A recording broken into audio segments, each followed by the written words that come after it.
пирогтың немесе торттың бетін әрлеуге қолыңызда шоколад жоқ па? Сәлем, сіздермен бірге Асхана ТВ. Ол проблеманы шешуге мен сіздерге көмектесемін.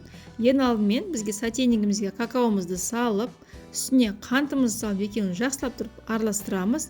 Араластырып болғаннан кейін жылы сүтімізді аз-аздан құя отырып, қасықпен жақсылап араластыруымыз қажет. Яғни бұл жерде араластыруымыздың себебі, ең маңыздысы, какаомыздың түйіршіктерін барлығын құртуымыз керек.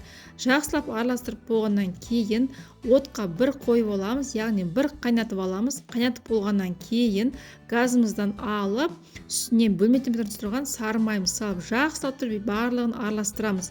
Яғни сары майымыз еріп кетуі қажет.